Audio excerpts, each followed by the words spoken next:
Mr. Chairman, we are live. Okay, thank you, Clarissa. Committee, before we get started, I'd like to let you know that our interim topics are due on Friday, and we need to talk about how many days we're going to go and where we're going to go. And so I hope you'll be thinking about that. Of course, for selfish reasons, I'd like to have you come and visit me in Saratoga for one of those two meetings. And because we're so spread out from one end of the state to the other, I'd also like you to consider Casper as a possibility. I know we've got the extremes from one side fair to the other, but anyway, give that some thought.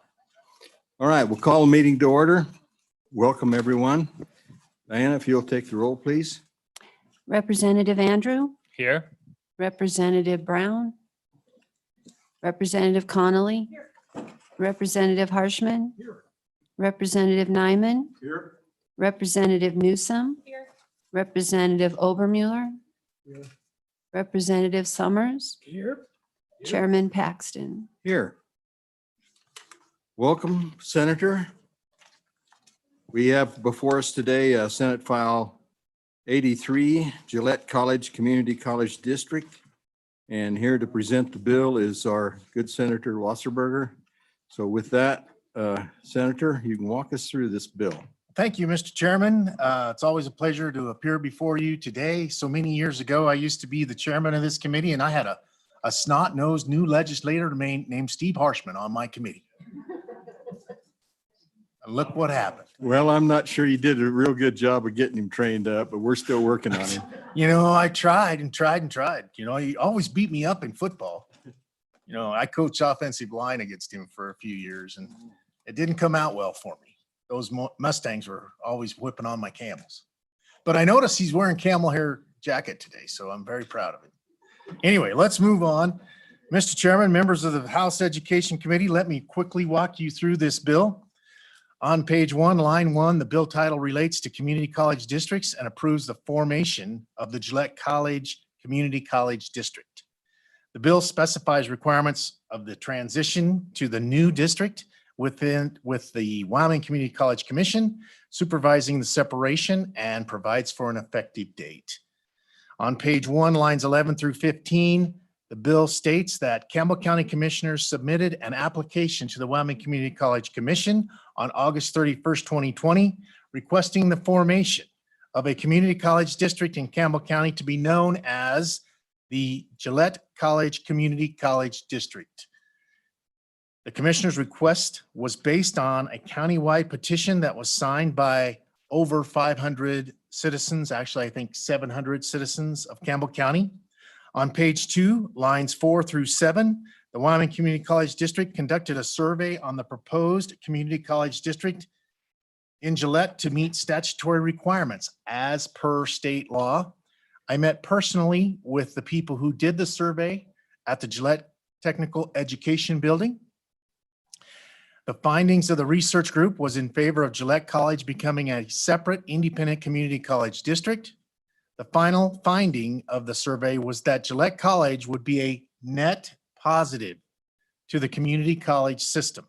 The information was presented to the Wyoming Community College Commission.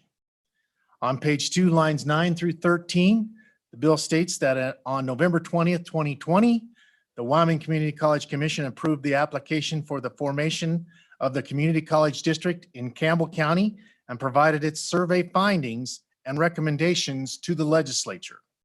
I attended that meeting and spoke first and last in favor of the Gillette College's application. The meeting lasted for 4.5 hours.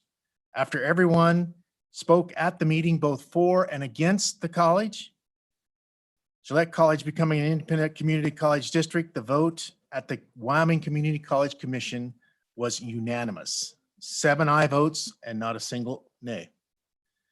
And those are experts recognized as community college folks. Now the application for Gillette College to become an independent community college district must be approved by the Wyoming legislature.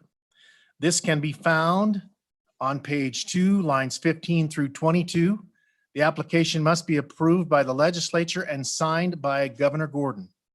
The initiative would go to Then the initiative would go to Campbell County Commissioners, where the commissioners would inform the county clerk to place the issue on the ballot for the election.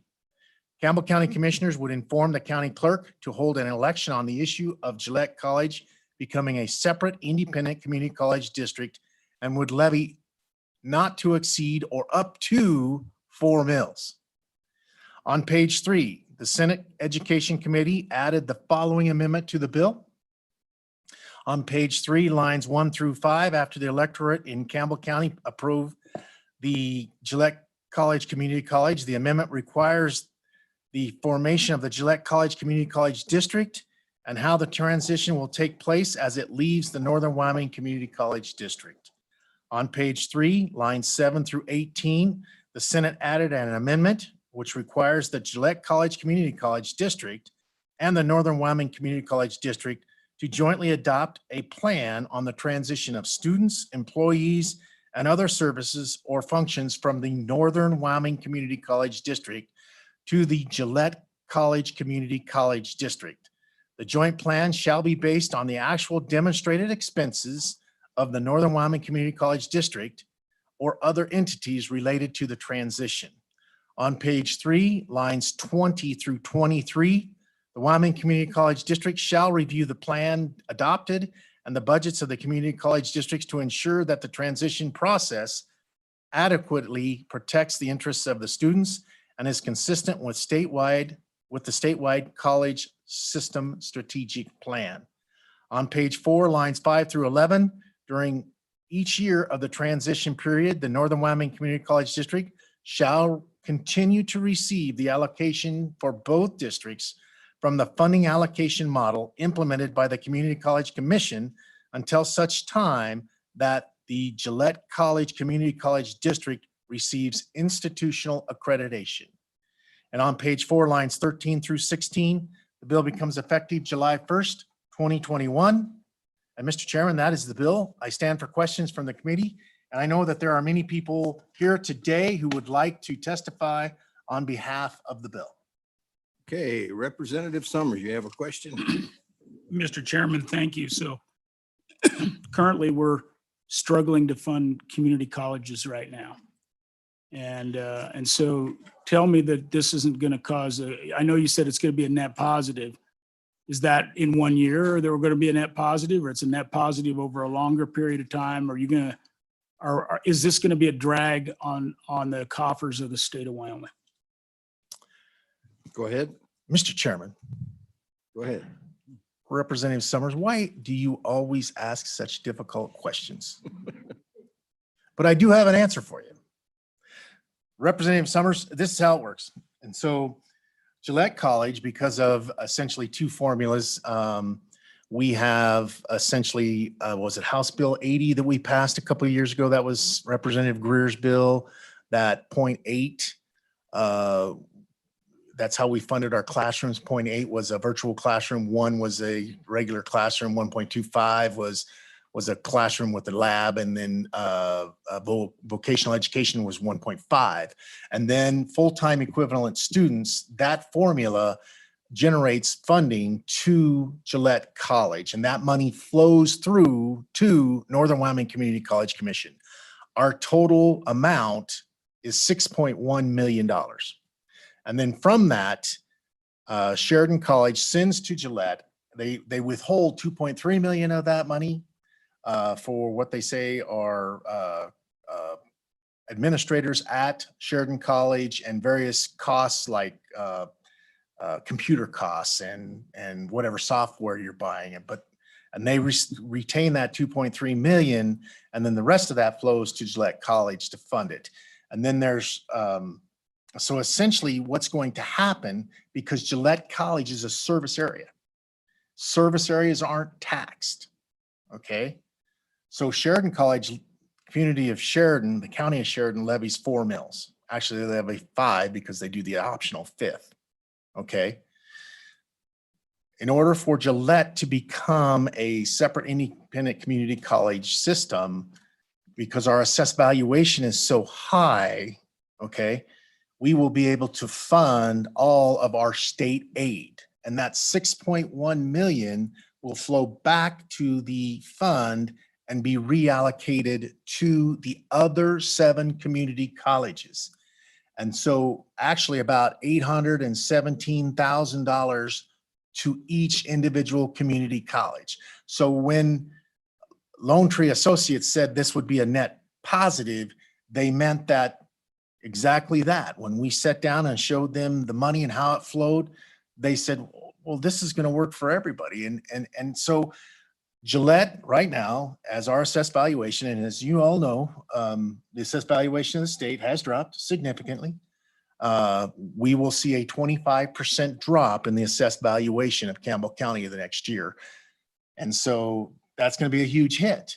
But if you look at right where we're at $4.2 billion, which is the highest assessed valuation of any county. We'll be at we're saying 3.2-ish. I've got county commissioners here that can expand on this. They have essentially a Craig organization in Gillette that does the same thing that our Craig does here. And so he can tell you exactly, or real close to what it's going to be, but it's going to be about $3.2 billion, a drop of 25%. In order for Gillette to not receive state aid, we would have to drop in assessed valuation 80% from the $3.2 billion. And so, quite frankly, I think there's people, that's just not going to happen. I mean, a silo at a mine site is still going to be there. Those oil wells are still going to be there. The town and the houses and the property is still going to be there. We're going to see a little bit of a correction, I believe, but I think we're going to start coming back up, as we always do. It always climbs. And so we should put 6.1 million back into the allocation. And I believe Dr. Caldwell can speak to that also. Do you have a follow-up? Okay, anyone else? Yes, Representative Conley. Thank you, Mr. Chairman. Hi, Jeff.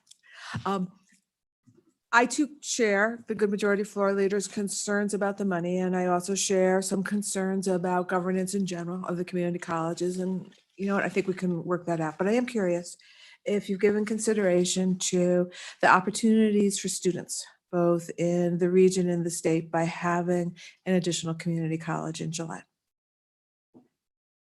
Go ahead, Senator. So what's the question, Representative Conley? What are the specific opportunities, sorry, Mr. Chairman, what are the specific opportunities for students by having a new community college? Well, thank you, Mr. Chairman.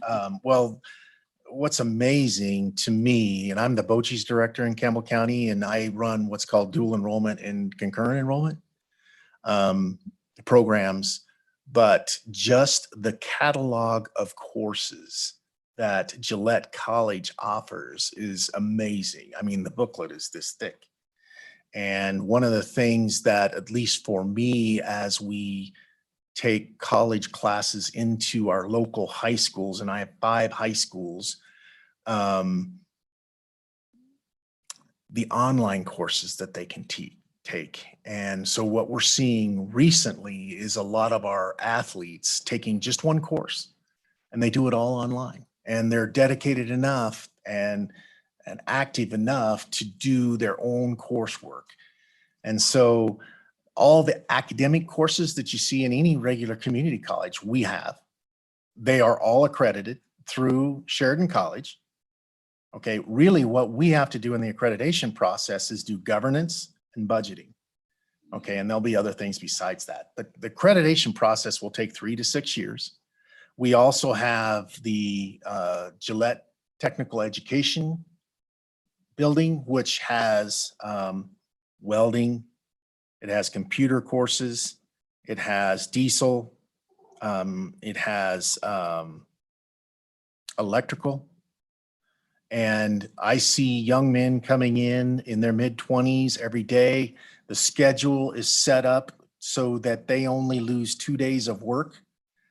So that they'll have Monday, Tuesday, they'll have like a 4-hour course. And so Fridays are always off. So Wednesday, Thursday is the same opposite course so that they can continue to work full time. But when they go to class, they go to class. And then when they get done, typically at noon, they'll go right to work, or they go to work in the morning and they come in the afternoon. It's the same classes offered in the afternoon. We have about 700 students walking into the Gillette Technical Education building every day. This is why this is so critical to the future of Campbell County, because quite frankly, if you're not worried about the future of coal in Wyoming, you should be.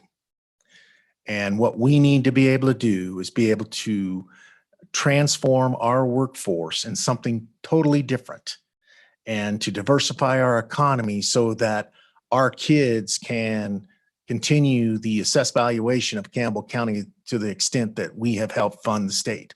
And so if we don't have control of that, if it is controlled by other people in a distant community, I think we're really running the risk, and we need to be able to be nimble. We need to be able to move and to accept new educational ideas that are out there.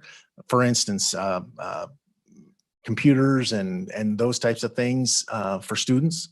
And so the opportunities are really endless, in my opinion. Okay. Anyone else on the committee? Yes, Representative Nyman. Thank you, Mr. Chairman. Senator Wasberg, appreciate you coming down and sharing this information with us. I'm just have a curiosity question. What kind of dollars have you guys run? What kind of revenue will this generate in keeping the college alive in the community? What will that do to generate revenue? I mean, we're looking at trying to diversify. You touched on it briefly there. I mean, what dollar impacts would that community suffer from if that college didn't come to fruition or didn't get transferred? Just curiously. Go ahead, Senator. Well, thank you, Mr. Chairman. Representative Nyman, a great family from Cook County. There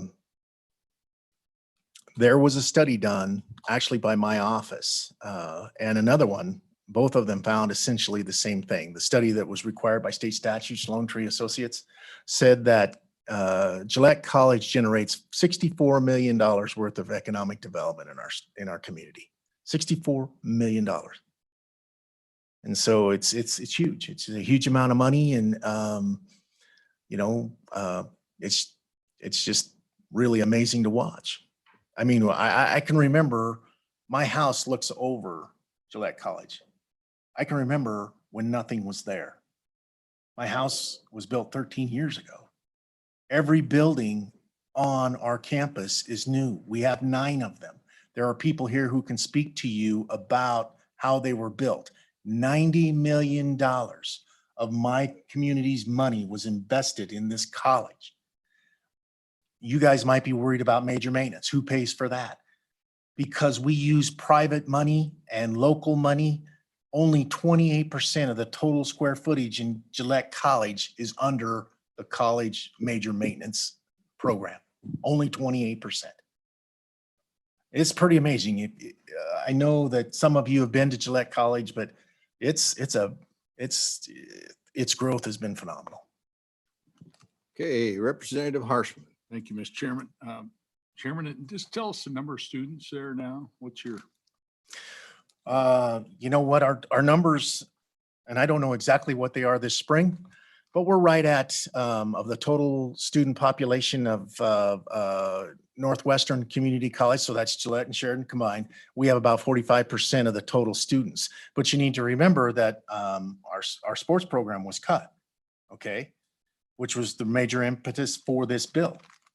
Because the community put together a package of $550,000 to fund everything that was cut for 1 year.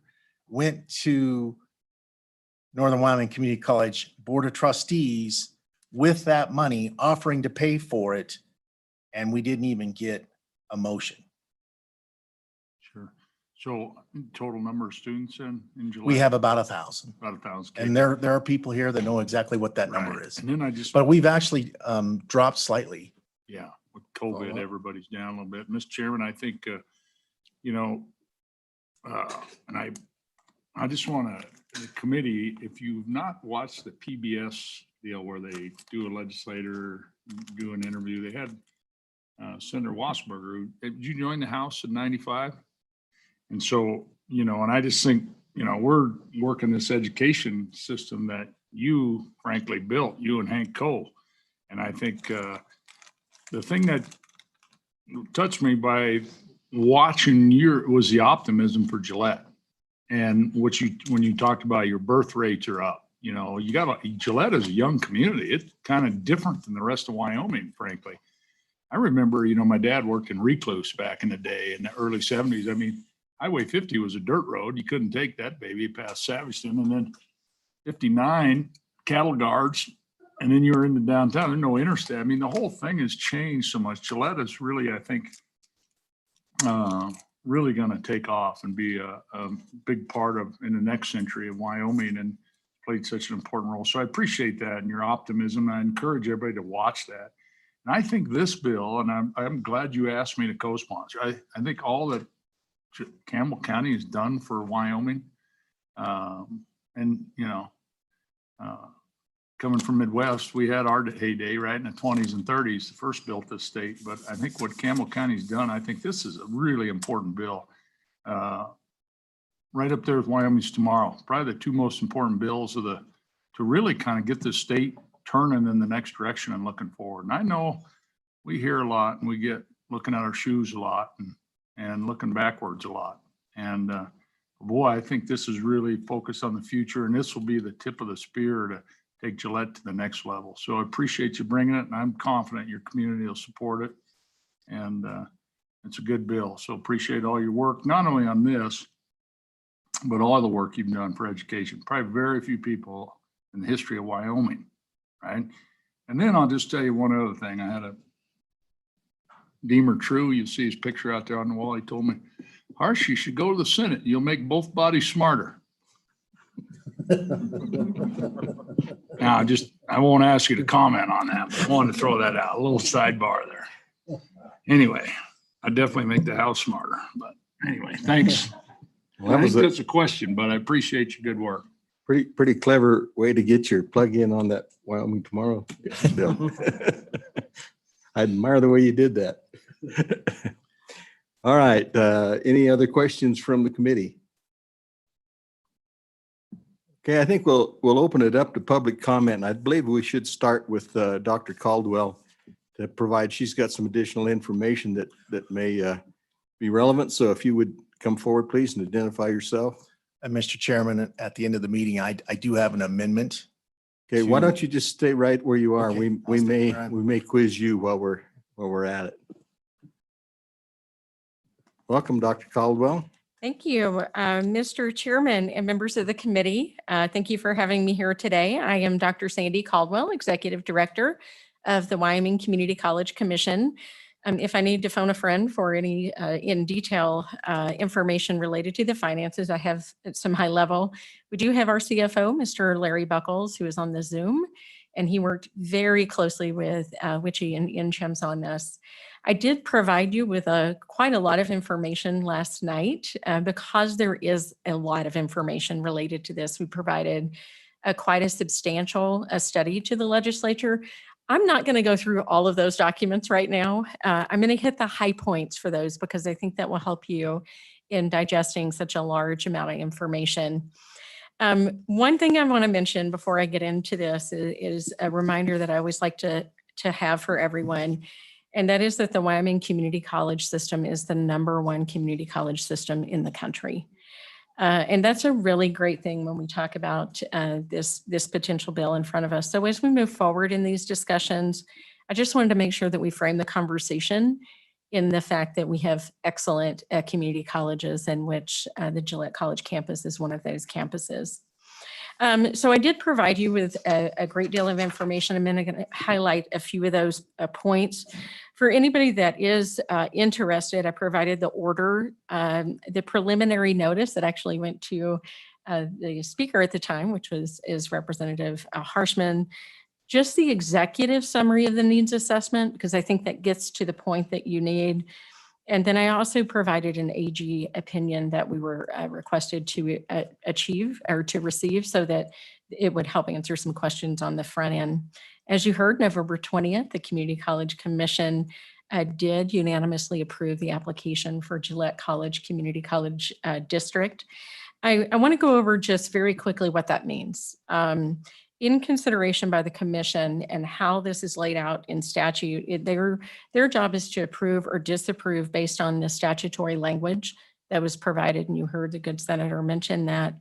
And then we implemented those in rules so that we could execute this and meet this in a timely manner so we could get this to you.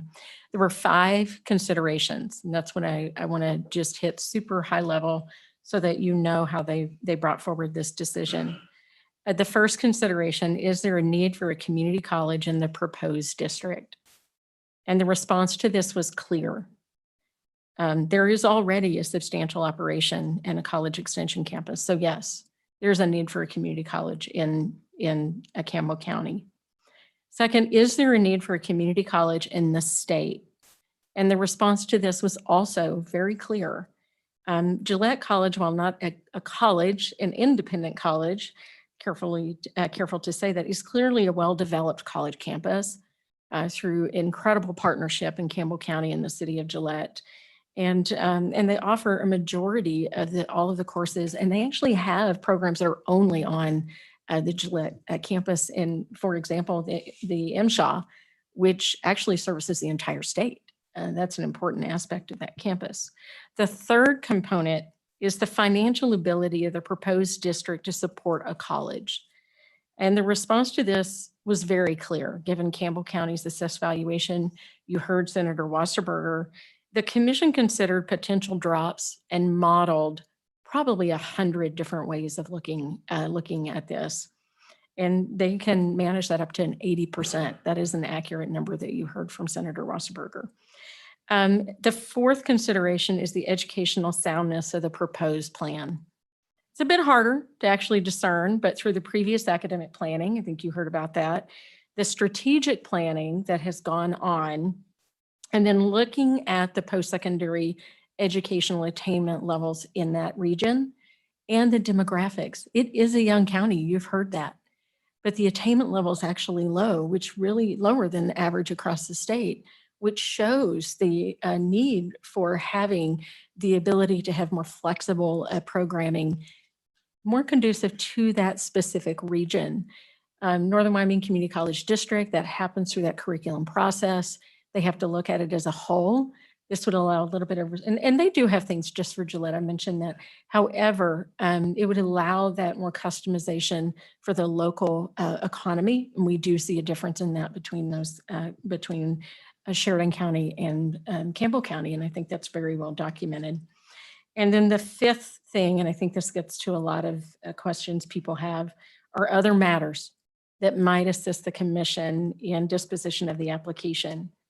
We centered these around 4 things, because I think these are hopefully will answer a lot of questions that you may have.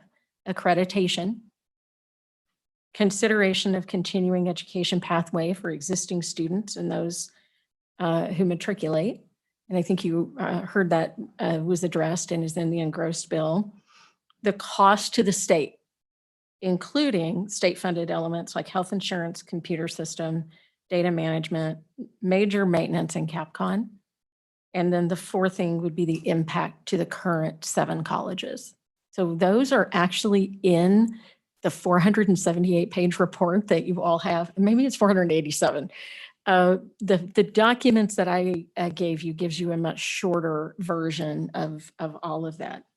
A few things to highlight within that so that you have a good handle of how substantial the information you have, and every stone was uncovered. We did hire WICHE, and we hired NCHEMS, they hired NCHEMS, which is the National Council for Higher Education Management Systems. They are the data knife at a statewide level across the nation. So they're experts in this information.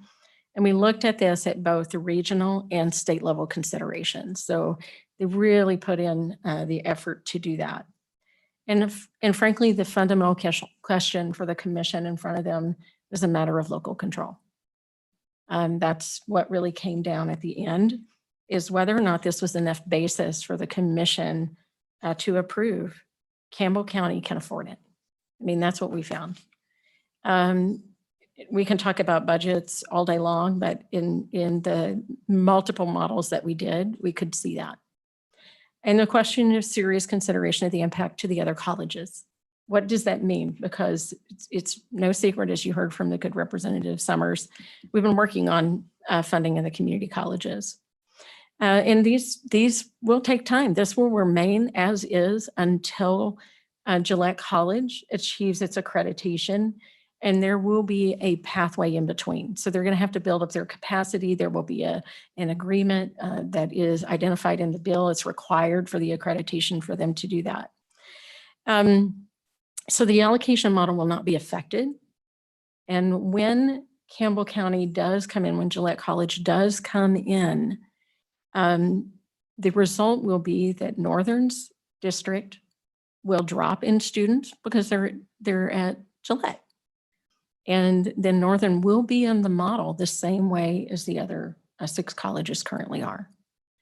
And the impact is, you heard from Senator Wasserberger, 6 of the 7, their funding actually will go up. They will receive a higher portion. Modeled out, I think we did it, Mr. Buckles and NCHEMS modeled out multiple iterations. And at this point, Gillette College would not qualify for any of that allocation just based on what they are able to fund with their 4 mills. So it is very sound in that when looking at the FTE model that we have. And because of this complexity and how the agreement has to work and the transition time it's going to take, that is part of what was amended prior in the House or in the Senate to provide that clarification, because it has to happen. It's the only way accreditation will be successful. And then we also do have the AG opinion. I won't go into that, but it does allow Campbell County to ramp up in its 4 mills until such time it receives accreditation. And at that time, when it is prepared to make those requests for health insurance, they'll have to cover all of that out of their millage that they have. And until they are eligible, the health insurance, any major maintenance, which is a small proportion even at this time, and any potential for a capital construction. So, I think with that, the final note that I would have is that however you ultimately decide to do this, should you approve this, it goes to the voters of Campbell County, and it's actually up to the board to set those mills. And they have the ability to do that on an annual basis, which allows them the opportunity to adjust that as they are building up the internal capacity of the institution and make sure that they're really ready 100% whenever they achieve their accreditation. And with that, I am happy to answer any questions. I have Mr. Buckles online and I see him up there if you want any detailed, but it's a very substantial report. And I'm happy to answer any questions. Okay, in the interest of continuity, we may ask Mr. Buckholz if he has any additional comments or if he's just here to answer the questions on the phone a friend deal here. Yeah. Thank you, Mr. Chairman. Larry Buckholz, CFO of the commission. I am here to support Dr. Caldwell with any questions that you might ask. Okay, thank you. Questions from the committee? Yes, go ahead. Thank you, Mr. Chairman. I have a question about the buildings, about the facilities that are there. And I understand from talking with my colleagues in the House that a substantial amount of those buildings were funded with local funds through bond issues or funded through the county or the city. I am assuming there are some that were not funded that way. And so what would be the plan to transfer that ownership possibly, or how would that work? Thank you. Go ahead. Mr. Chairman, Mr. Palmer, would you come up and explain the buildings? Committee, I hate to tell you this, but this is the 3rd time we've done this. And so everybody knows exactly what they do and what they say. And Mr. Palmer was our county manager for many, many years for Campbell County. And so many of you may have remembered him from then, but he is now aren't you the president of the Gillette College Foundation? Mr. Chairman, Senator Wasserberger, no, I am on the Gillette College Advisory Board. Okay, go ahead. Thank you, Mr. Chairman. Thank you, Representative, for the question. So of the buildings that are built on the Gillette campus, I should say the average life, the age of plant on the Gillette College is, as Senator Wasserberger pointed out, is young. I think the average is probably about 8 to 9 years. The oldest building we have, we fondly refer to as Old Main. And that building was built back in 2001, I think 2001, 2002. And that was built by a capital facilities tax that was approved by the voters of Campbell County. So I guess specifically to answer your question, the buildings that have state dollars in them that flowed through the Northern Wyoming Community College District to Gillette College for capital construction are the tech center. And that tech center was 50% state and 50% local. The commissioners at that point had visited with industry and said, we really think this building is important. We historically, as you know, Campbell County only levies about 11 mills out of the total 12 that they can as a county. But during that period that the tech center was built, it was raised to 12 with the consent of industry because they knew how important diesel welding, as the good senator has said. And that took about 18 months to raise those dollars to match the state money that was allocated. And then it was lowered back down by the county commissioners. They honored that agreement. So that tech center has, and that building is about 10 years old now. And the agreement with the Northern Wyoming Community College District and with the state was that that was a declining ownership. So at this point, there is no state ownership in that building. It's all local. And so the county is the sole owner of that building. The other building that has, the other primary building that has state funding is the Pronghorn Center, the Education and Athletic Center. And that amount is about 20%, I believe, is the state, 20 to 30% is state ownership in that building. I hope that the residence halls are all built in a condominium, a relationship with the district and the city of Gillette. The building out at the Rodeo Ag facility, again, was primarily foundation dollars and local dollars. And I should point out too that we had a primary benefactor, a private donor for the Pronghorn Center that also contributed significantly to the Pronghorn Center building. Does that answer your question, Representative Newsom? Okay. Anyone else on the committee? Question? Okay, maybe I see we have a county commissioner out here. Would you like to come forward and identify yourself and make any relevant comments that you might have? Certainly. Mr. Chairman, Rusty Bell, Campbell County Commissioner, thank you for having me. A couple things that were questions that certain people had that maybe Senator Wasserberger didn't get to answer. Our total head count right now is 1,654. Full-time of those, full-time equivalent is 875. It's down about 10%. Considering the programs that were cut, that's actually pretty good considering what happened in the last year that we've had. A couple things that I think is really important is I think that a lot of you guys I've testified in front of them in other committees, and the support that industry has with this. They know what this bill is. The industry in Campbell counties, they understand this. They've understand this. You just heard the partnership that we've had with building the tech center. And we know that if an industry was opposed to this, we know who else would be in this room. PAW and WMA. And so they're not here.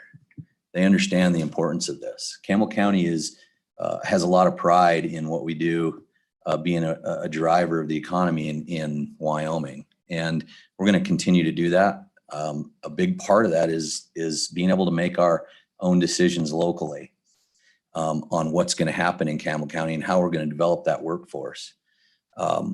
Carbon capture, carbon products, a lot of other things are happening in Campbell County, rare earth element research. Those are the kind of things that we really need to make those decisions locally.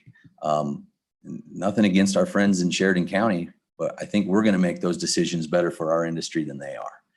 And so I think that's really important. The other thing I want to let you know is that 1 in 4, 25% of our graduates right now from Campbell County high schools are attending Gillette College. That's a huge number. Only 10% are attending the University of Wyoming. So we're educating our young here, our youth in Campbell County. And then 84% of those kids or those students that get a degree or get a certificate are staying local. That's huge. We cannot continue as a state, and certainly as a community, continue to export that resource, which is our educated youth. And we're doing it. We are educating them and we're keeping them there. And that's important. When is the last time, or has anybody in this room ever seen a downturn like we've seen in the last year and seen an uptick in population? That's what we're seeing right now. And so it is huge. We're going to be a driver, and you're going to hear that this is going to be bad for industry, and that there's going to be from certain people that you're not going to hear that from industry. You're not going to hear that from coal and oil and gas.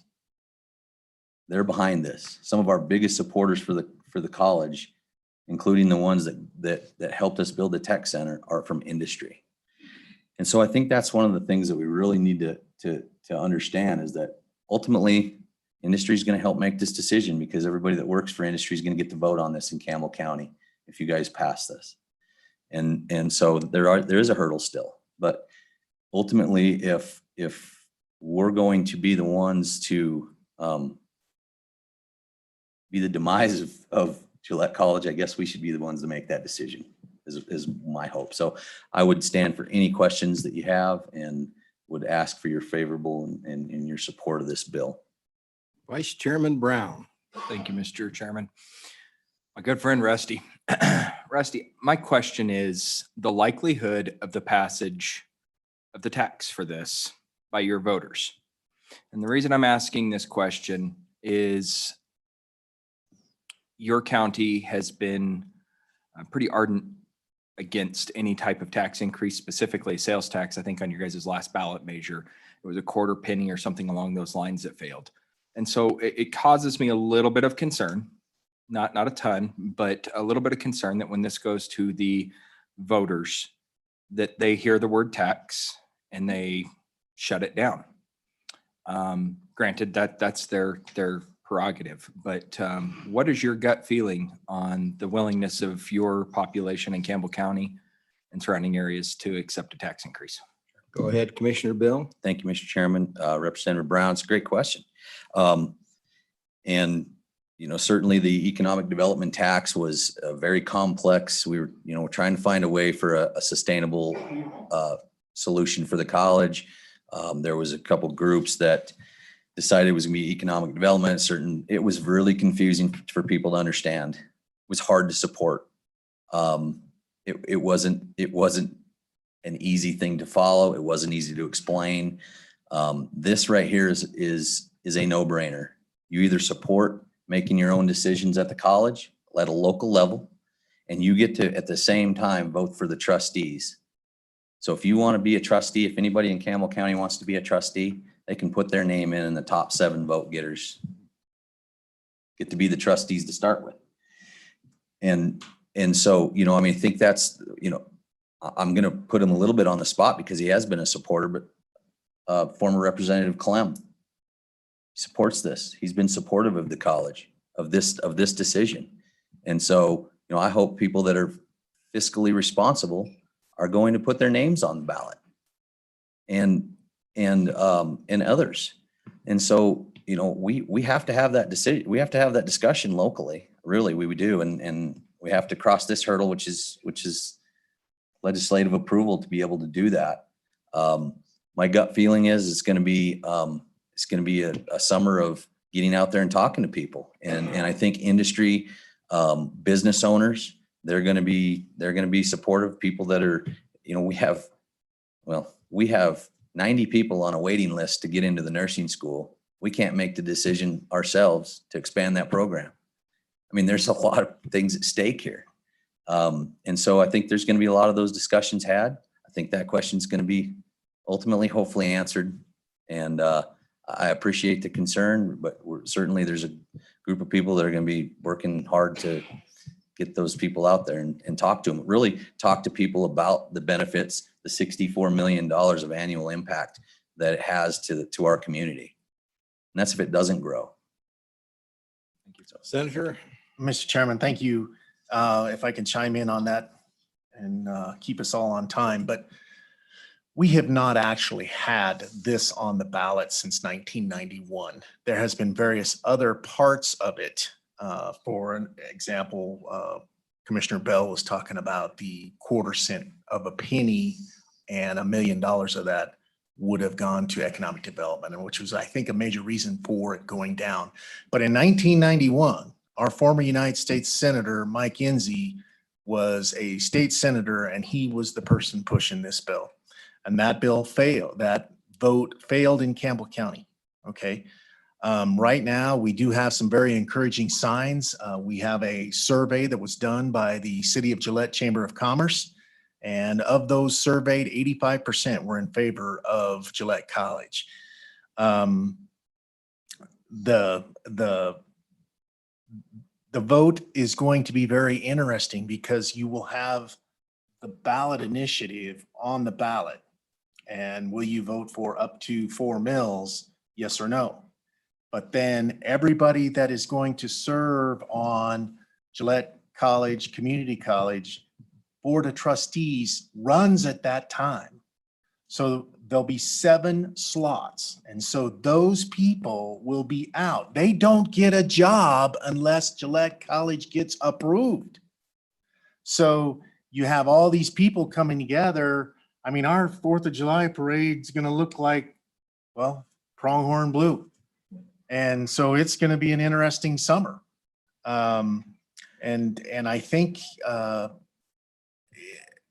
that it's going to be a close vote, but I think it's going to be a positive vote. Okay, thank you. Mr. Yes, Dr. Caldwell. Mr. Chairman and members of the committee, just putting on a slightly different hat, Dr. Tribally could not be here today because he does have the governor and the university president, Dr. Seidel, on his campus at this moment. And so I do have some remarks from him whenever that would be appropriate. Short, I hope. Reader's Digest version? Mr. Chairman, yes, Reader's All right. Digest version. Dr. Tribally just wants to assure that his commitment to create a smooth transition and support for the accreditation effort, should you opt to move forward in the county, does vote for it. The current bill structure does codify how that process works, and it is again outlined within the study that we conducted. And one thing I wanted to mention is that he likened the Gillette College campus to a new baby. And you might have seen that quote in the newspaper, but he did really say that before, is something to be loved and cared for as it grows through this accreditation process over the years. And if not, they will continue to support the citizens in Campbell County and Gillette College, because that's the right thing to do. So I just wanted to share those comments from him. Okay, thank you. I think I saw, yeah, Representative Conley. Thank you, Mr. Chairman. And I don't think, Sandy, you can talk for the president of Sheridan College, but I am curious if you would address the kind of obvious question, which is why the alternative is simply for Sheridan and Gillette to kiss and make up. That this came about this time because of a decision that was made by Sheridan College to cut some specific programs.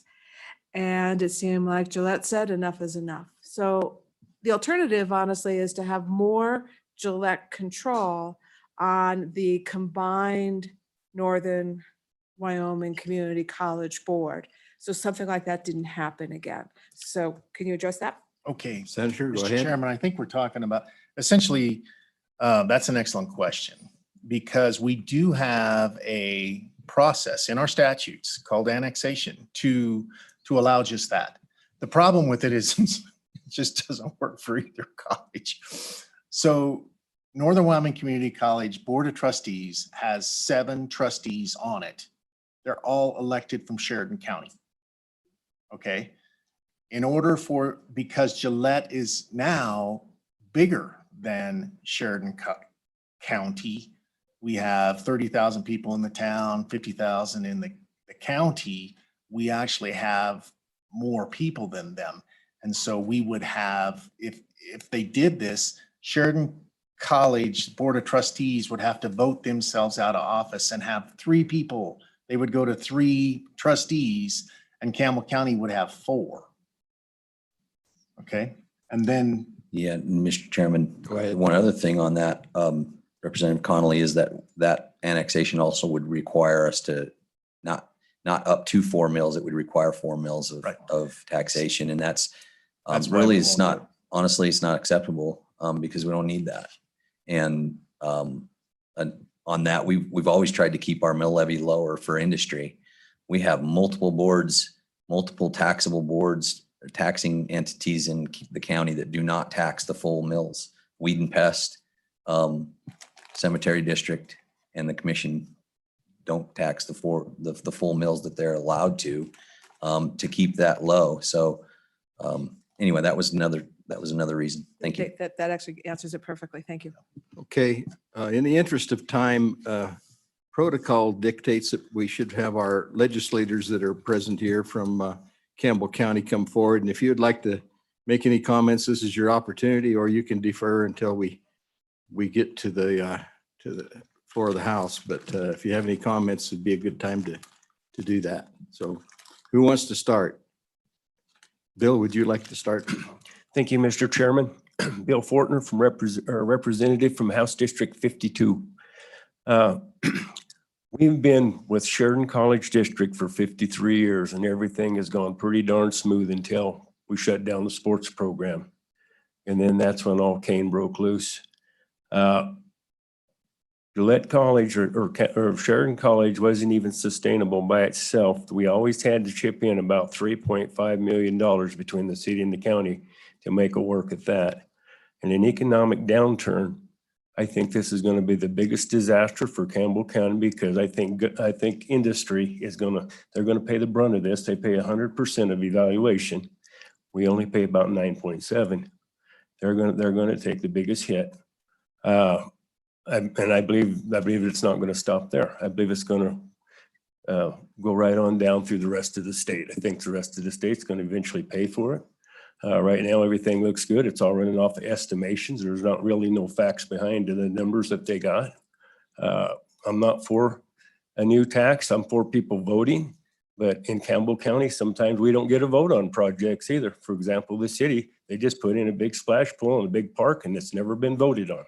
So, I mean, even though that they want to vote, they might set up everything to have a vote. They'll probably have it during the middle of the summer, not during the regular voting season like a presidential election. It'll probably go into summer months. That's happened before. I don't trust the people we have in office in Campbell County as far as city and county as being truthful, honest, and transparent. That's where I stand on it. A lot of these guys, it's commissioners right now. They're not planning on retiring in Campbell County. They got retirement homes outside the state. This happened numerous times. I'm a lifelong resident there. If I plan on staying, the property taxes are going to be so high I won't be able to stay. That's my feelings on it. I'll leave it at that. Any questions? Okay. Representative Bear, would you like to go ahead? Thank you, Mr. Chairman. As long as there's no questions for the other representatives. Quick question. Okay, go ahead. And one of you could answer, maybe Senator Watt, doesn't the bill require the election at the regular? Mr. Chairman, Representative. Because Representative Fortner said it'd be done in the summer. Is that true? Can that happen? Does anybody correct me on that? I believe that's accurate. Mr. Chairman, what's Go the ahead, question? Senator. Well, the statement was that this election be held in the summer when nobody's voting, but I thought it was, The election would be, I believe, in August. okay.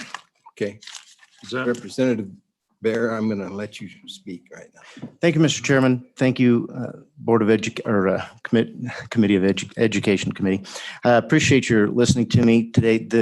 The college is actually in my district. I'm House District 31, and it's near and dear to my heart. I am here to speak on behalf of the amendment. I am for it, and the good senator had asked me to co-sponsor it, and I guess I made a freshman mistake and didn't move fast enough to get that done. But I am on and for the bill. And I do believe the people should have the opportunity to vote. I think that's an important aspect, sorry, of conservatism, which is one thing that I'm a champion of. And I think the people will make a good choice. I know I personally have been very proud of our community and what we've accomplished in building this school. I have a good customer of mine, was a representative here many years ago when this school was put together. And unfortunately, this body, didn't approve it being its own district at that time. And maybe we wouldn't have to have this conversation now, but we've battled through that. And I am familiar with some stories about things that became issues because we were not our own district, where we just didn't have the autonomy to react quickly to industry. And I think that's what a junior college or a community college is for. You need to be able to support your community. And we have a lot of industry that needs supporting from a community college. I don't think those things can't be worked out in the current way it's operated, but it would be better, more nimble, more prepared and capable of changing to the needs of the industries if we were our own district. So I am on and for the bill, and I just have one concern, and that is that date of August for the election. And the reason I have that, I appreciate the senator's comments. He was very positive on our future for our economy, and I have those same hopes for our economy. The good chairman of revenue has a positive outlook for our economy. But the truth is, right now, the mill value in our county is kind of in a free fall, and it's based on the administration. I don't think it's based on real economic factors. So it could bounce right back up, and I really hope it does. My concern would be that come August, we're still in either a free fall or maybe bottoming out. I don't know. But I would hope that it would be a friendly amendment to have this election in November, where a larger majority of the people would be in attendance of that election. And we would also settle out on that mill value so that people really know what they're voting for at that time. But with that, I'll be brief so more of the public can speak. But I am on and for the. I think Representative Harshman had a comment here. I think I got it. And I think so, Mr. Chairman, when you look on page 2 of the bill, line 15, B, that as authorized by 21-18-312, and then 312 talks about the 4-mill vote, paragraph C, and it'll be in the primary or general election, that question. Because then it takes you over to another part of the statute, 22-21-103, how the bond question how to be submitted to the electors. So I think that's how I read it. It's going to be a primary or general.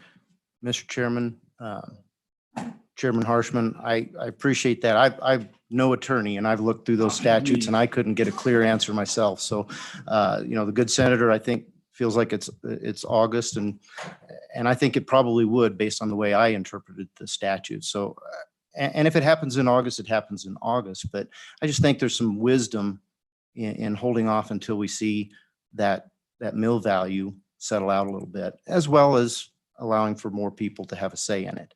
I do believe that the county commissioner and the senator have good information on how the community will see it as a positive. I've also spoken to executives from the mining industry, and they're kind of neutral on it. I don't think they want to come out against, education, higher education. I wouldn't if I were they.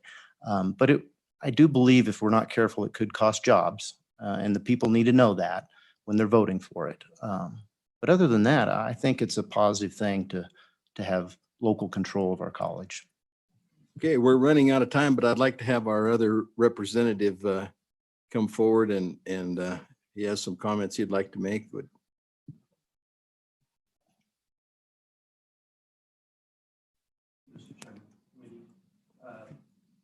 I think it's important for us as reps not to give too much testimony. But I would just like to say, I'm in favor of the bill.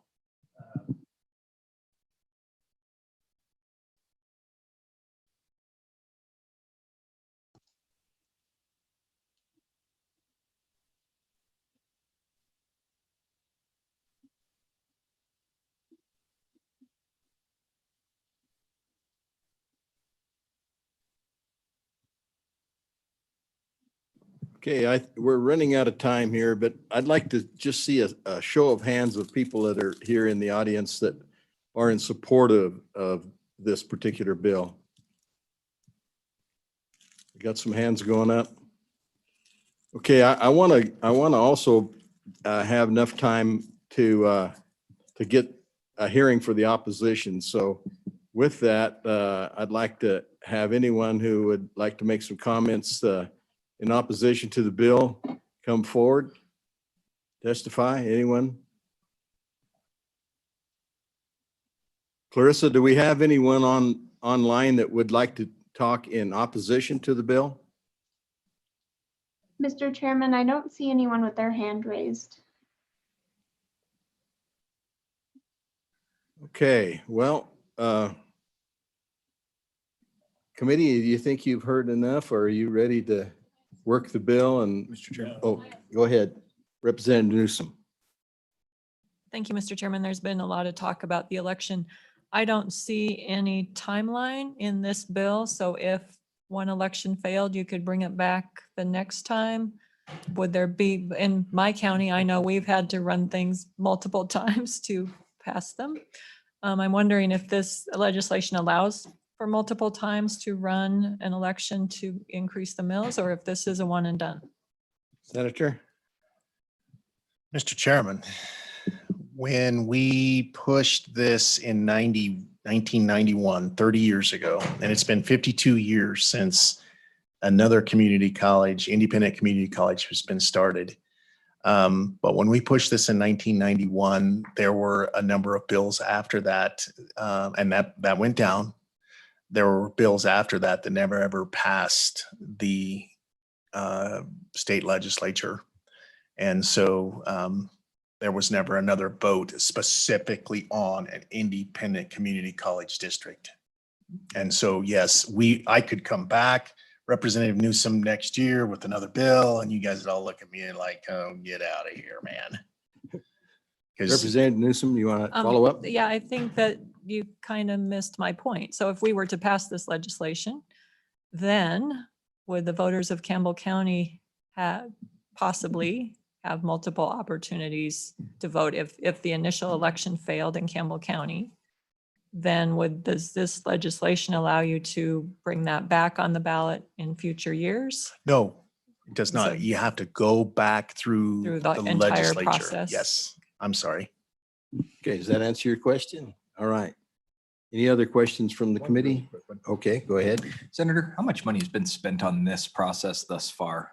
Just out of curiosity. Oh, it looks like maybe the Not commissioner. very much. I'm free. Commissioner Bell? Mr. Chairman, and Dr. Caldwell can correct me if I'm wrong, but I think that the commission, the study that the commission did was about around $60,000, Okay, 65,000. okay. Other questions, comments from the committee? Yes. Curious.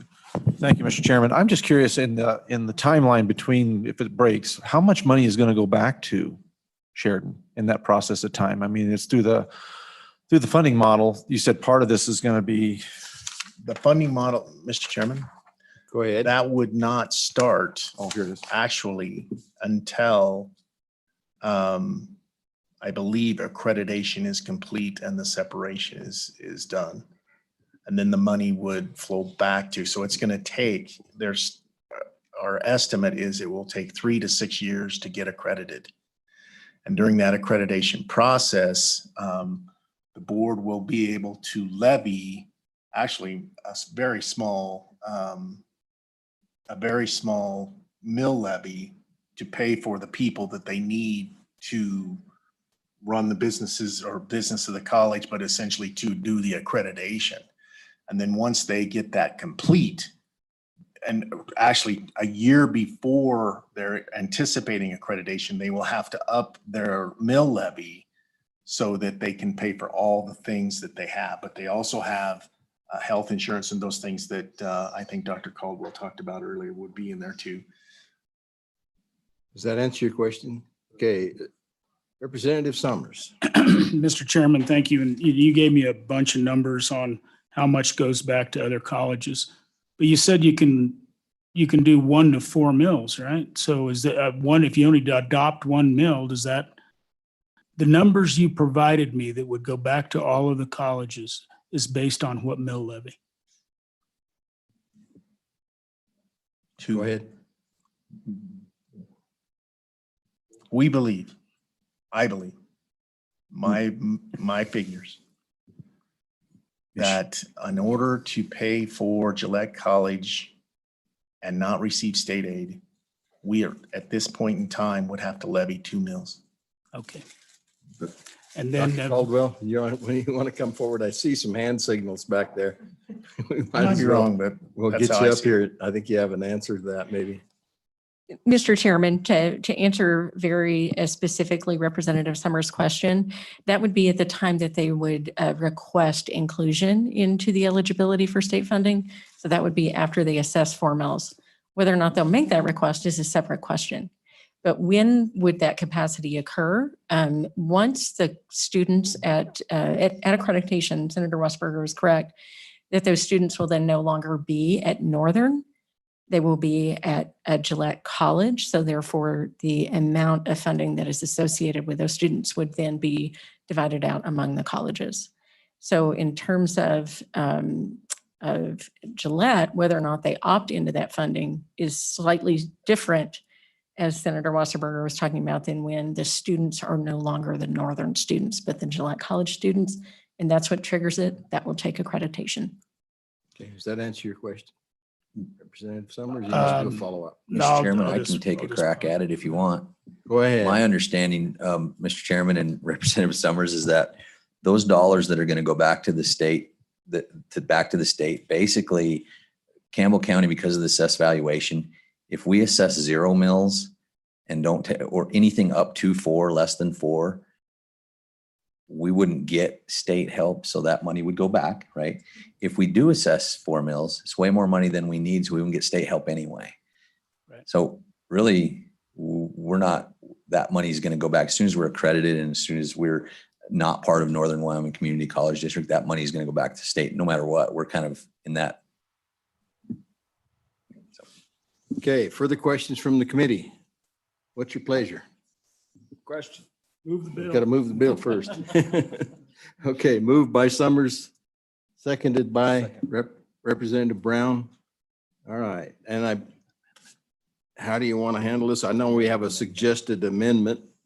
If you want to talk about that amendment, this might be an appropriate time, Senator, and then we can decide if Mr. someone up Chairman. here wants to move the amendment. On third reading in the Senate, I had an amendment to name Gillette College Community College, and it was to be simply Gillette College. And that failed. I think there was 10 votes in favor, and Senator Rothfuss was opposed to it. He said that all the community colleges have the name community in it. Okay, and so this amendment, and then he wanted me to pull the bill and do an amendment on third reading the next day. And I said, no, I want this bill off the floor. But what the amendment is essentially what Senator Rothfuss said. And essentially what it does is it, instead of saying Gillette College Community College, and during my speech, you heard me bumble over that over and over and over again, it would simply say now, according to Senator Rothfuss, Gillette Community College. That's what the amendment does, and I'm going to give you the opportunity to name Gillette College, because I know you guys are all from Campbell County. The House is going to put its fingerprints on your bill. Would someone like to move that amendment? I guess I should back up and close public comment before we do this, but would anyone like to move the amendment? Well, I want to make sure it's true. I don't trust the senators, so. Oh, okay. Throw it down, we'll name it. Okay, So, Mr. Chairman, so did you move the amendment? so Mr. Chairman, I would move the proposed amendment, which would basically name the college Gillette Community College. Is there a second? Okay, seconded by Conley. Discussion on the amendment. Question has been called. All in favor signify by saying aye. Aye. Aye. All opposed, no. The amendment passes. What's your pleasure on the bill? You want to, question on the bill? Roll call, please. Representative Andrew, Aye. Representative Brown, Representative Connolly, Representative Harshman, Representative Nyman, Representative Newsom, Representative Obermuller, Representative Summers, Aye. Chairman Paxton. Aye. And I see that Representative Harshman has his name on it.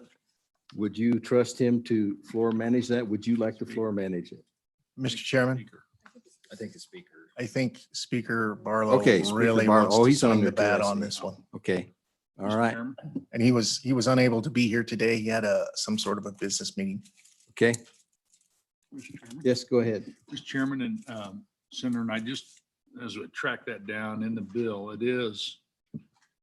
it takes you to 22/21/103. And so that election will be within 60 days, but it'll be August, November, or May, depending when that all gets approved. It'll be one of those months. It'll be on a Tuesday, in either August, November, or May. So I had a little confusion in my own little brain. I didn't want to confuse the committee on the deal. Okay, thank you. Members of the committee, thank you very much. Appreciate it. Okay. Thank you for your testimony. Question? Can I? Yes. So, and through the entire bill or the file, I need to take out college and change it to We Gillette? have a copy here, Diana, that we'll just give you. We've got a paper copy of that. Thank you. There we go. All right, that takes care of that, I guess. Our next bill for consideration is Senate File, what is it? Oh, 68. I picked up the wrong one. And if Senator Ellis is available, we'd like to have her come and present the bill.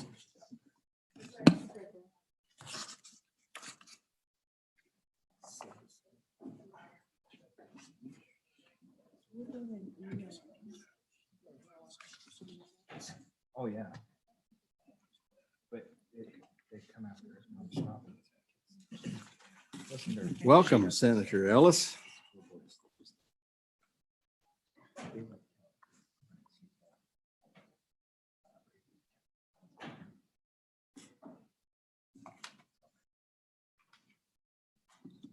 Go ahead. Welcome. Yeah. The old school principal teacher in me wanted me to tell you to take your gum out of your mouth, but The coffee drinker in me can tell you it Oh, was yeah. necessary. Go not ahead, kill people please. in the hallway. Committee members, thank you so much for your time today. I do have a handout for your convenience.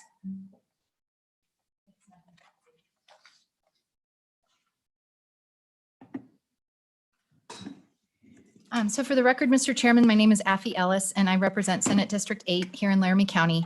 And I'm bringing to you Senate File 68, which deals with absenteeism in public schools. I'll try and get through this bill quickly. I'm sure you can appreciate the Senate's going in earlier than you are, and so I do have some votes I'm stepping away from.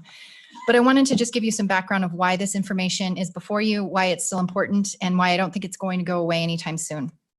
So you'll recall that a few years ago, your Select Committee on Tribal Relations became aware of some statistics about the high number of absenteeism rates on the Wind River Reservation. And so we started looking into the issue. And as we were working the bill, we discovered that our statutes are a bit of a mess. And a big part of it is we have several statutory sections that deal with, in some way, shape, or form, students attending schools. So those acts include the Compulsory Attendance Act, the Juvenile Justice Act, the Children in Need of Supervision Act, and the Child Protection Act. And it's not difficult to imagine that these acts exist because when a child isn't showing up for school, it can also be a sign of larger neglect in that child's life.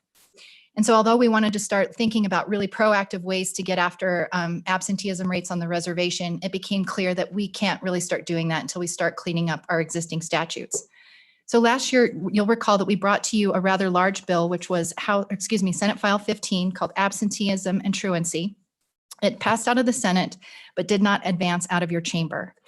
And so thinking about the work that Representative Larson has invested as much time in this as I have, we thought it might be a better strategy instead of trying to fix all of these complicated statutes in one bill to take some chunks at it and try it through a more piecemeal approach in ways that still made sense. So that's what you have before you today is one attempt to get the ball rolling, and one that is very important in my view that has a much broader application than just reservation issues. So what I handed out to you is existing law. That is, if you look at your bill, I'm looking at Senate File 68. Looking at Section 2, you're going to see a repealer, which is 21.3.111A, Romanet 16. In your education statutes, you have a list of things that school districts may do. It's permissive. And so that's where you're going to find the language that says districts may define what an unexcused absence is. There's also a provision in your statutes that say districts shall do XYZ. So this bill would repeal this section and put, instead of having it in the may part, putting it in the shall part. And the reason this is important has to do with your constitutional rights. If you look at the Compulsory Attendance Act, the definition of what is excused and not excused is at the heart of whether or not you could be prosecuted for educational neglect. So if you look at Title 21, Article 4, that also talks about whether or not you may be referred to prosecution if your child misses 5 days or has 5 unexcused absences. So it's problematic that you would put a parent in a situation where they could face misdemeanor charges in a statute by a permissive statutes. Districts may or may not have a policy on what's unexcused or excused. So this requirement would at least require formal rulemaking so that if you're going to subject a parent to charges, that it has the requirement or the full force and effect of law of the district having to promulgate it formally. So that's the first piece of what this bill does. And the second piece, and I may have given you all of my copies, but I think you'll see in the language that I provided you, here it is, that currently under the permissive law, districts may define unexcused absence and habitual truancy for all students who attend public schools and who have met compulsory attendance requirements, and they can establish rules and regulations regarding their attendance. You'll see that it says for purposes of this paragraph, the only exception that we make for students is if they participate in the annual state fair. And so as someone or in a district co-curricular activity program. So as a parent with 3 kids in public school, this is problematic because state fair is a wonderful program. I have no problem with state fair, but that tends to happen in the summertime. And I don't know that the legislature should be picking and choosing which activities we recognize as being excused and having that protection of law and which ones we shouldn't. So the bill takes a broader approach and it says that, and I really tried to mirror the language so that we're not upsetting the apple cart too much. But in its place, instead of just recognizing co-curricular activities, but anything that's a pre-approved absence or an absence due to an illness, injury, or healthcare needs of the student, or a death or serious illness in the student's family. So under this law, it would be a little bit more broad. And if you look at districts' absenteeism policies right now, most of them have that exception for death and illness. The pre-approved absence one is one we can touch back on, but I want to just kind of emphasize why this is important. So as I'm working on this bill and, thinking about what I wanted to bring back to the legislature this year, this fall, my mother-in-law died and she had a number of health issues. She was in hospice and it was clear that her end of life was near. I have 3 kids. And so every morning I called each of their schools and I said, we're going to pull our kids out so they can spend time with their dying grandmother. And every day, we got the nice, very sorry to hear for your troubles. Understand, they're excused. And so I thought everything was fine. And then sure enough, I get the letter from my district saying your child has missed 5 days and by law we're required to notify you of these absences. So I called the attendance officer and I said, but they're excused. And the way our district's policy is written doesn't provide that clear protection of what's excused and what's not. And so in looking at our policy, I've been petitioning our school board on some possible changes, but it kind of begs this larger question of how do we improve on absenteeism laws in the state of Wyoming? Because right now, I think we've created this situation where it's easier for parents to just lie to their school districts about why their kids miss. Instead of saying my child has a club activity, club sports, we want to take our kids out. What do they need to do to make up the work in advance? What can I do to work with the district? When those absences aren't recognized as being excused, it creates an incentive for the parent to just call in sick and say, my kid's gone, she's sick. And then they fall behind. And then I think we've kind of started missing what the purpose of having these absenteeism policies in place are. So that's the reason I thought putting pre-approved absence was more broad. It would give the district some ability and discretion to decide what is approved and not approved.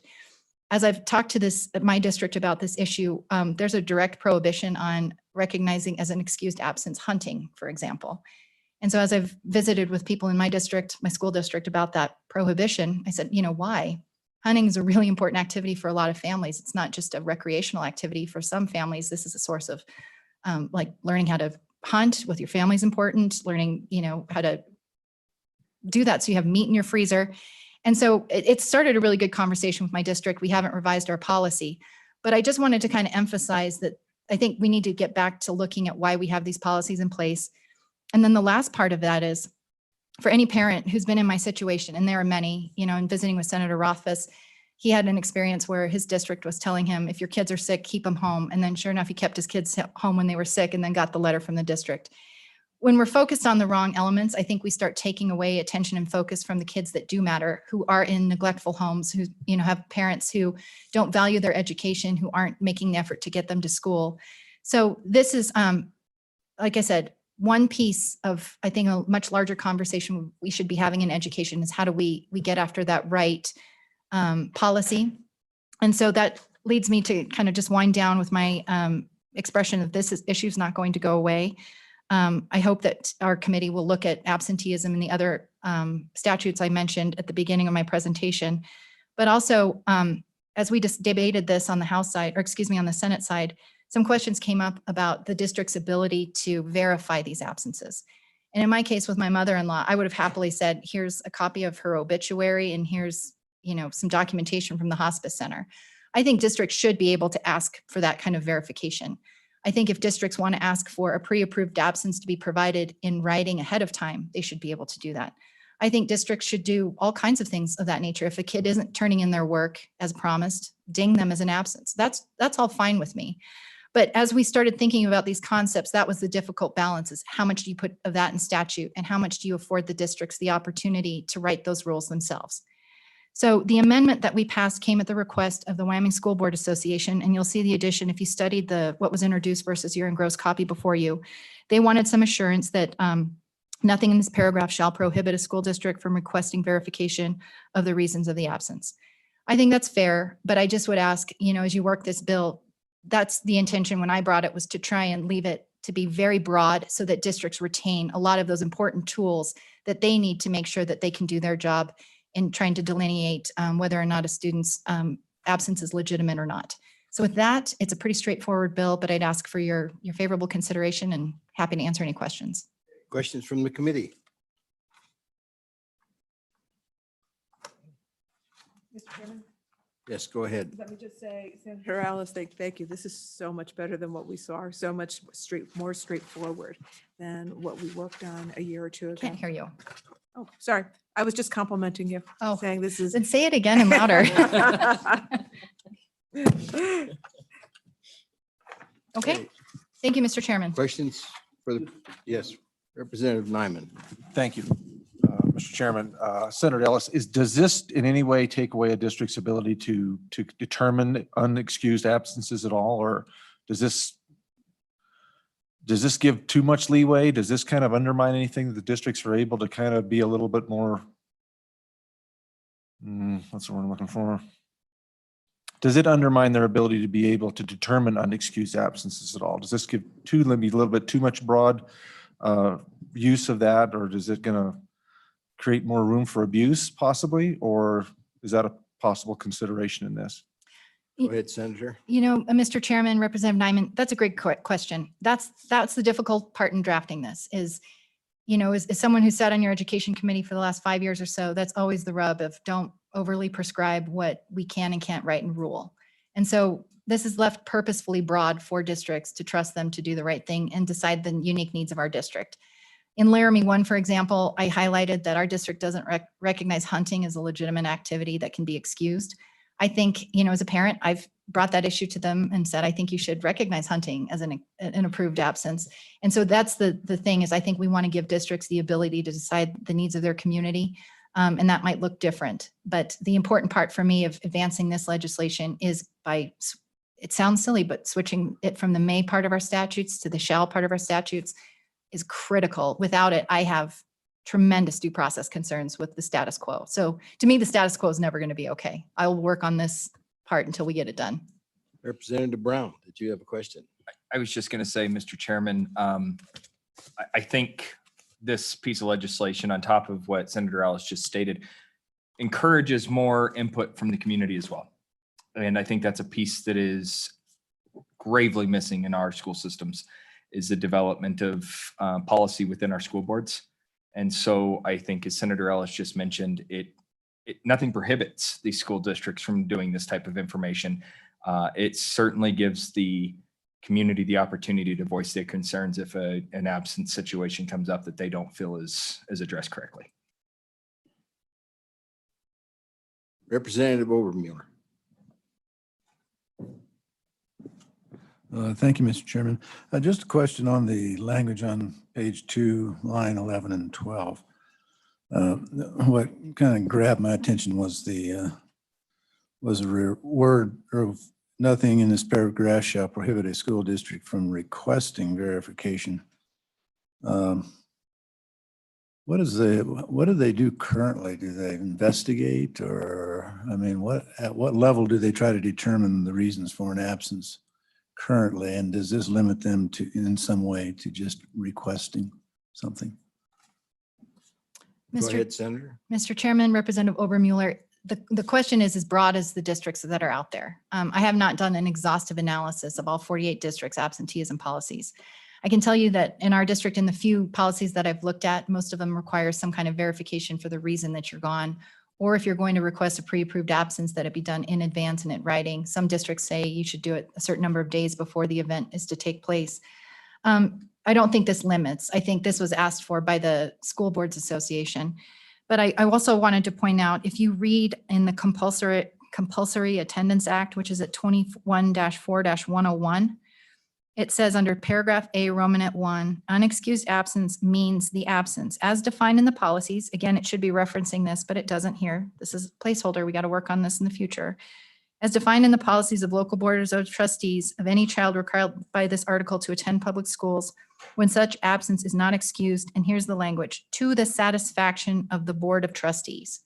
So again, that's just broad authority for districts to determine whether or not they're satisfied.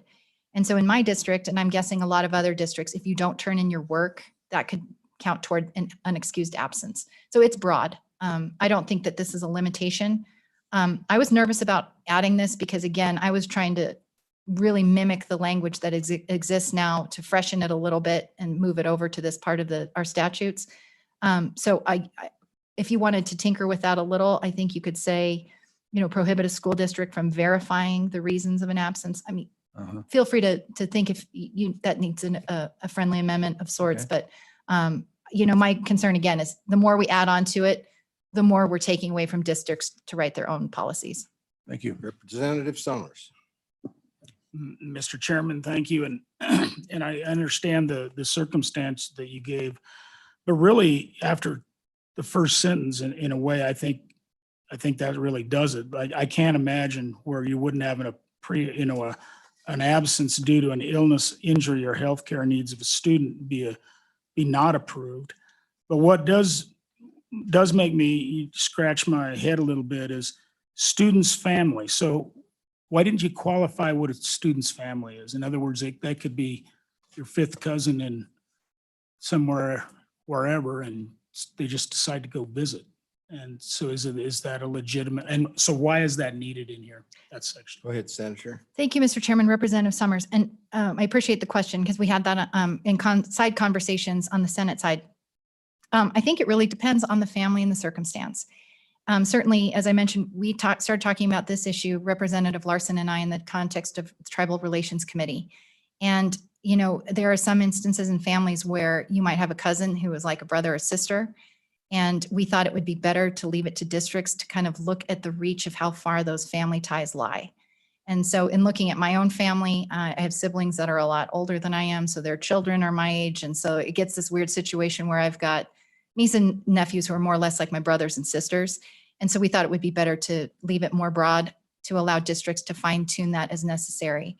Certainly if you're in a community where you don't necessarily see that extended family, or funeral requirements that maybe require culturally more days of mourning, the districts are free to tailor those policies. But again, that's why we left it broad, was so that districts can fine tune that as they see fit for their communities. Any other questions from the committee? Yes, Representative Newsom. So you mentioned and you chose to take out the state fair exemption, for lack of a better word, exemption.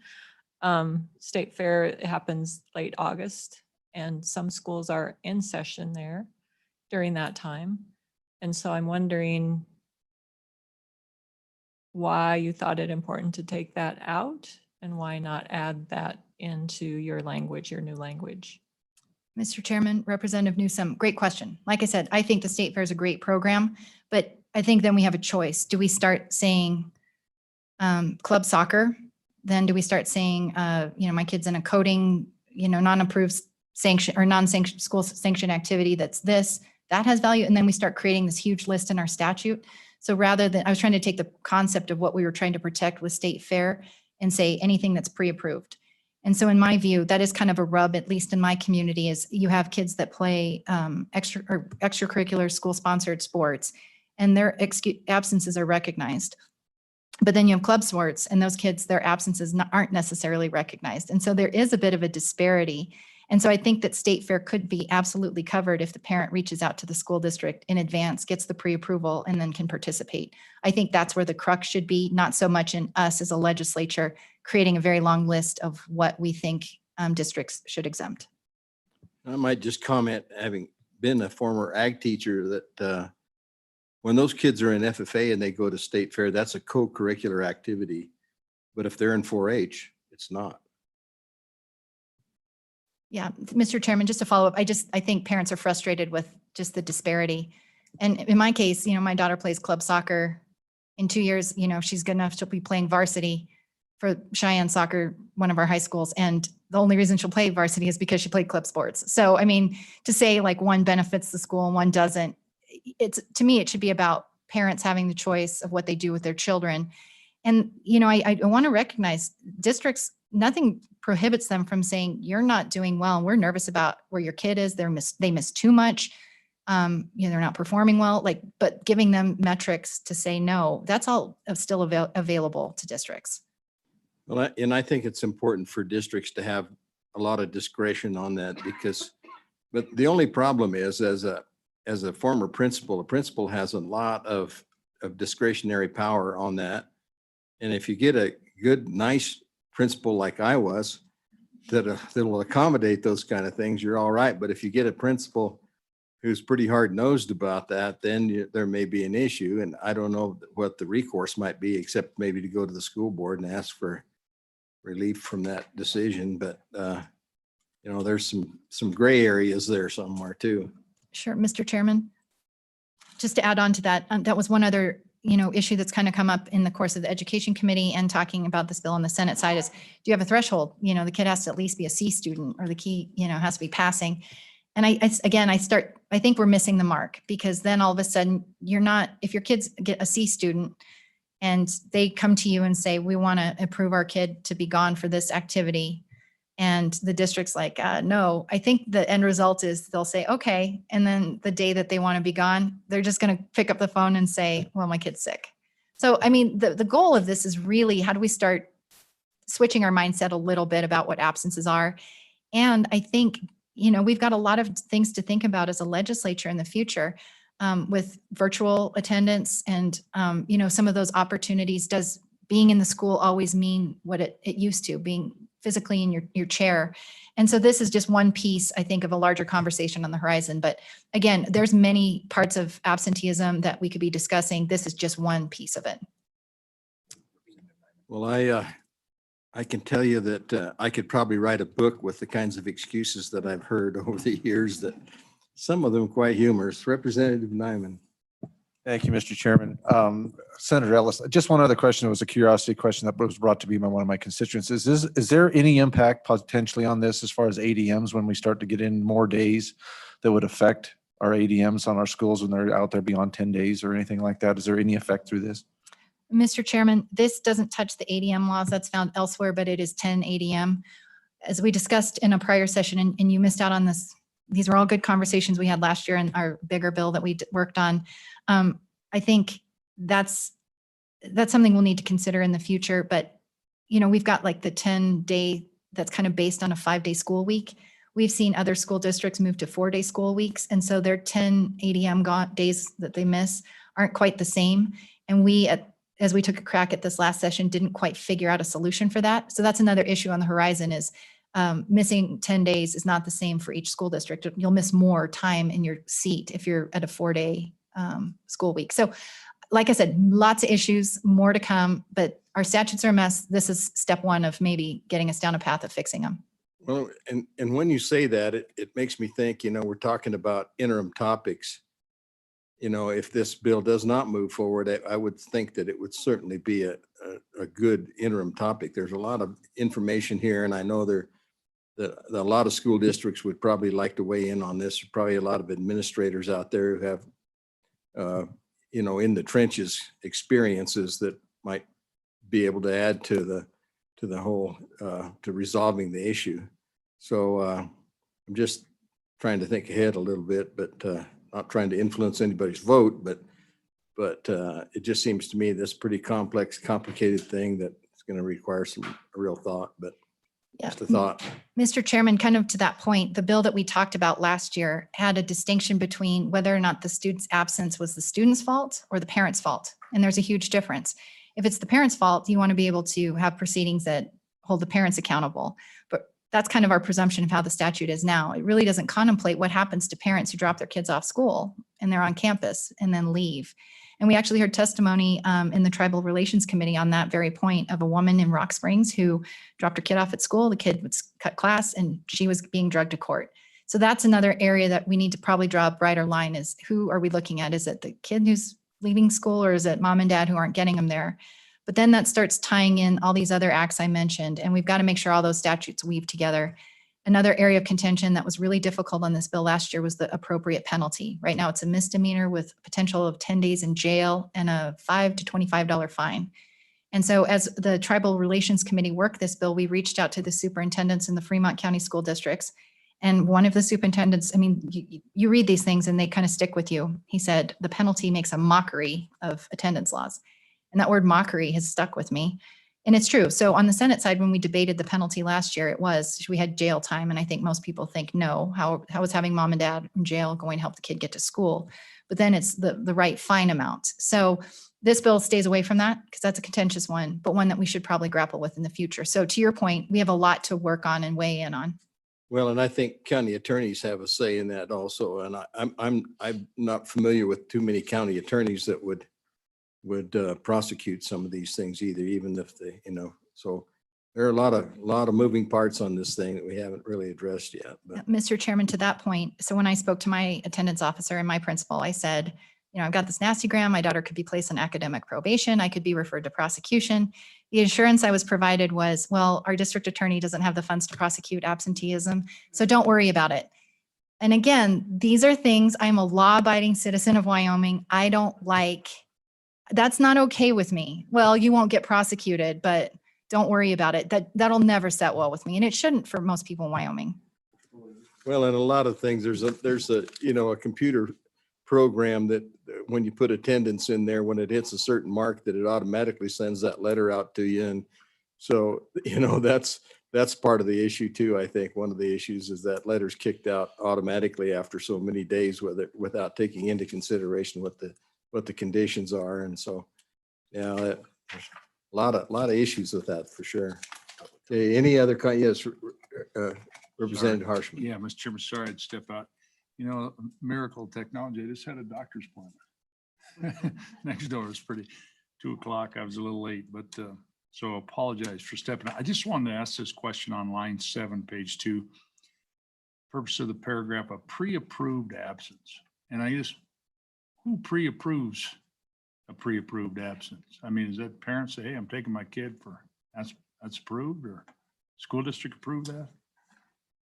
Mr. Chairman, Senator or Representative Harshman, so we had a good discussion about this while you were gone, and so I apologize, but I'm happy to talk to you about it again. The purpose of this is to give districts a wide latitude on what they'll find to be satisfactory. And so if you look at existing Somebody already statute, asked this? a little, but No, that's okay. well, so just to loop back, our compulsory attendance statute also has language that can be referenced when we work on these issues further. It says to the satisfaction of the district. And so I was laying out examples of Laramie 1, how if they require, you could require writing, advanced writing by a week in advance, those kind of things. Districts are free to put those kind of requirements on as they see fit.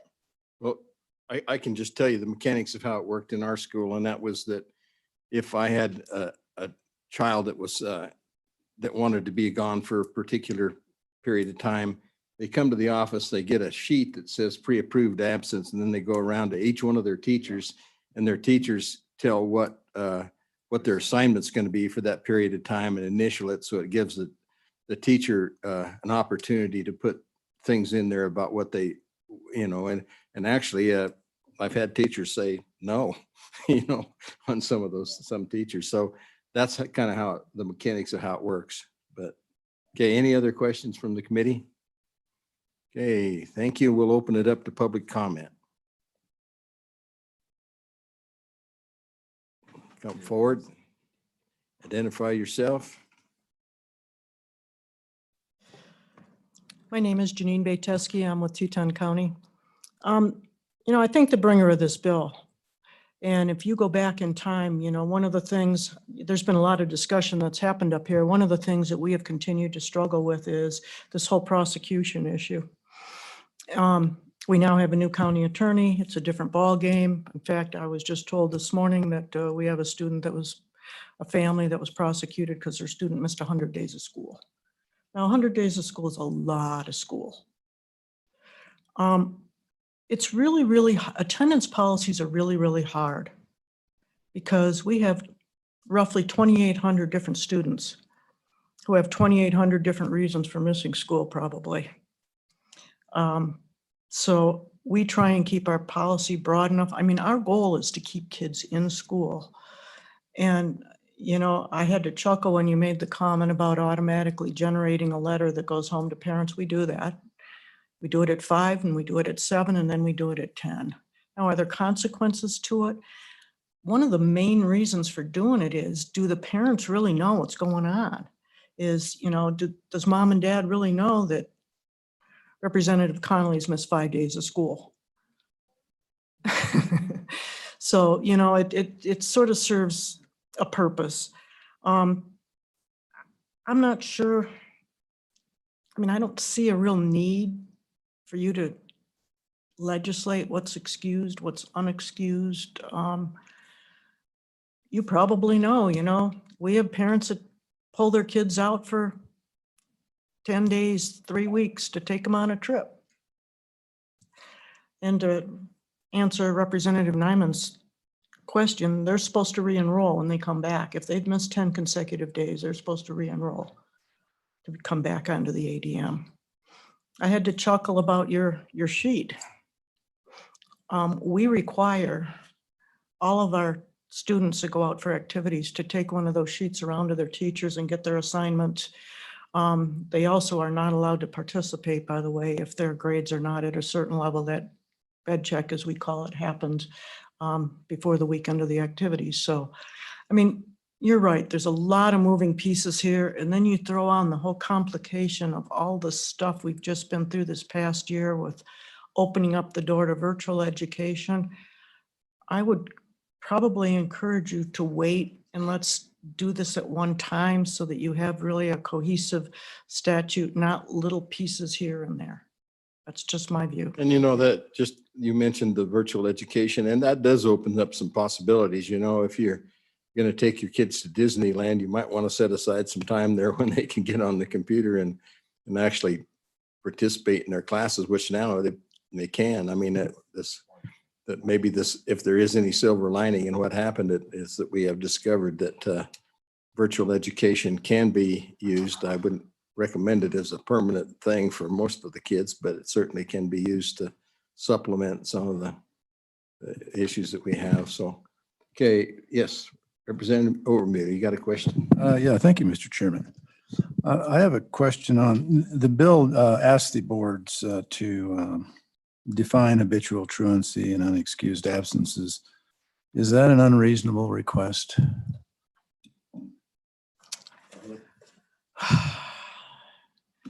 The answer is it depends. You know, is it, I mean, habitual truancy, it depends on how you're going to define it. If there's a willful disregard for coming to school, then yes. If, and perhaps that's where truancy comes into it. That's a really good question. I mean, to me, it's part of the whole bigger picture is what do we need to do? What guardrails or side rails, as you put, sideboards, as you guys put it, do we need to put in place in order to be able to make sure that our kids are coming to school when they should? Yes, go ahead. And just follow up to that, isn't that what the bill is basically asking you to think about and consider? That define some things that seems to me that you would want to put definitions to, unless it's just not possible to do that because as you stated earlier, everybody has a reason. But so I'm just trying to get at is if whether this is a reasonable request or not whether you would like to do it or any of that. But Thank you, Mr. Chair. Representative Overmule, here's what's going through my mind. I kind of am conflicted. With the lack of a definition, it makes it very difficult for a county prosecutor to prosecute. But then is the definition so confining that it doesn't give us wiggle room to make sure that we're trying to encourage versus punish? That's where I struggle. You know, there's so I know many my reasons. answer is about as clear as mud, right? There are so many reasons, you know, and we talked a little bit about the parental responsibility, you know, and it's, I've had situations where, you know, a kid doesn't show up for the first 2 or 3 hours of school, and there's so many reasons why that happens. You know, some of it is parents that are working, and some of it is, you know, there's just all kinds of reasons for that. And sometimes in a little school, you can make accommodations for that, but in a big school, I think it'd be very difficult. You know, I can remember going and having to wake up two kids that their parents leave early in the morning, and I had to go wake them up to make sure that they got to school, you know, but you have the luxury of doing that in a small school. You don't have if you're in a big school system. So, you know, there are a lot more issues to this than. We certainly do send folks out if, you know, if there's been an issue. I mean, there's some times when mom's just too lazy to get out of bed to send the kid to school. Now they've missed the bus. Yeah. So how are they going to get there? You know, I mean, there's lots, you're right. There's a multitude of reasons. Let's see if we have anyone else who would like to give public testimony. Looks like we have somebody virtually. Can I ask a question? Oh, sure. Go ahead. Janine, can you go back? please? Janine. Ms. Teskey? Janine, did you could come back? We do have a question. Yeah, I do have a question because the more that we talk about it and your concerns, I want to go back to Representative Obermuller's question about whether or not it's a reasonable request. And in all honesty, I think the only answer can be absolutely. And it's in part because truancy is something that schools are obligated to pay attention to and report and to become involved with. So it seems to me that the only answer to that can be yes, that those definitions need to be made and they need to be made clear. And the may that exists in statute right now allows for a lack of specificity for parents to know and understand. And so I am curious about your ambivalence to come out and just say yes. But I also want to, my second question, now that I remember more about the debate that we had, and I think it was at the Liquor Commission. You know, we were all very tight in a room, and there was an omnibus bill. Senator Ellis, I would call it an omnibus bill that took care of all of these issues. And what we said as a committee to her was, stop trying to do everything in this one bill. It is way too much. And there are so many different parts. Let's please parse them out and we will listen to you. And then she does it, right? She comes back right here, taking care of, honestly, one area, and that area is the difference between the may and the shall and necessary definitions. And so I'm just curious about the message being sent to a good elected official who did exactly what she was asked to do, which was to begin to clean up a very messy statute piece by piece. Go Mr. ahead. Chair, Representative Conley, I believe my answer was it depends. It certainly was not absolutely. What is the definition? You know, and does the definition encourage kids to come to school, or is it a punishment?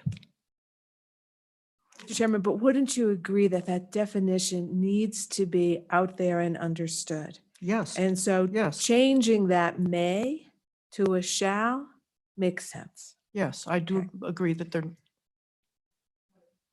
Ernie there, but yes, thank you. You do sound like one. You are an attorney. I know.